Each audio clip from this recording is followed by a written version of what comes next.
ये प्यार मोहब्बत की एज है नहीं? Yes sir. Yes sir. ये नशीली आवाज कहाँ से आई? प्यार मोहब्बत सुनते ही हाँ आवाज बदल गई, टोन बदल गई।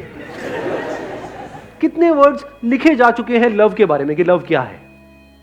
कितने वर्ड्स होंगे इंटरनेट पे, बुक्स में? अनलिमिटेड। गिन सकते हैं क्या हम उन वर्ड्स को? उन सबको भी आप आपने अगर अपने अंदर भर लिया तो क्या आपको समझ आ गया लव क्या है? करने पे ही पता चलेगा।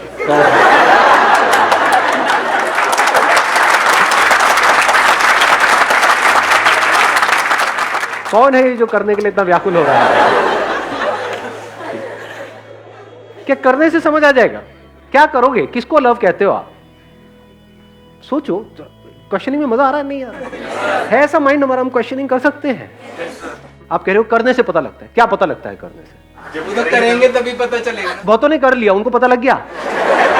तो नहीं करा होता तो आप लोग कहां से आते इस दुनिया में? पता चलता है।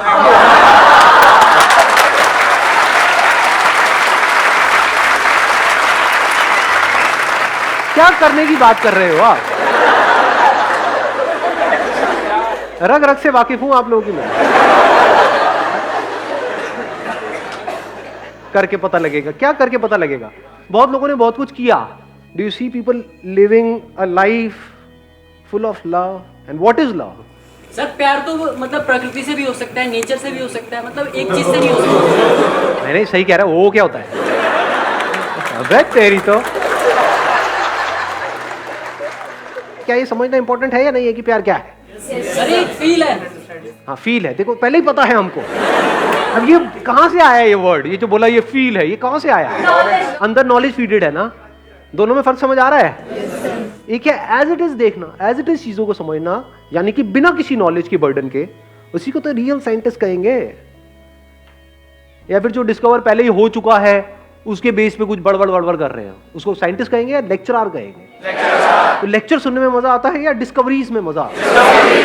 कोई और डिस्कवर कर रहा है उसको देखने में मजा आता है या खुद डिस्कवर करने में मजा आता है? तो करो ना, सीखो ना डिस्कवर कैसे करते हैं। यही तो मेरी लाइफ का गोल है कि किसी तरीके से आपको ऐसा बना दिया जाए कि आप खुद डिस्कवर कर सको लाइफ को। एक हस्बैंड वाइफ की रिलेशनशिप होती है, उसमें ये पता है कॉन्फ्लिक्ट्स होते हैं। खुद के नहीं हुए होंगे, अभी शादी नहीं हुई है, बट पता तो है ना डिवोर्स नाम की चीज होती है इस दुनिया में। क्यों हो जाते हैं divorce? Clash of perspectives, clash of point of views, clash of mindset. इसको ये भी कह सकते हैं क्लैश ऑफ मेमोरीज। अगर वो हस्बैंड अपनी वाइफ को देखेगा ये सोच करके कि ये मेरी वाइफ है, तो क्या उसके साथ में वो सब नहीं जुड़ा हुआ जो 10 साल में उसको जो भी एक्सपीरियंसेस हुए हैं उसके साथ में? तो वो क्या उसको पहली बार देख रहा है या मेमोरी के थ्रू देख रहा है?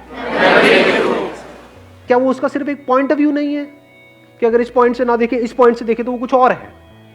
यानी इसी लड़की को अगर वो हस्बैंड देख रहा है तो ये कुछ और है, इधर से इसके जो फादर है वो उसको देख रहे हैं तो वो कुछ और है।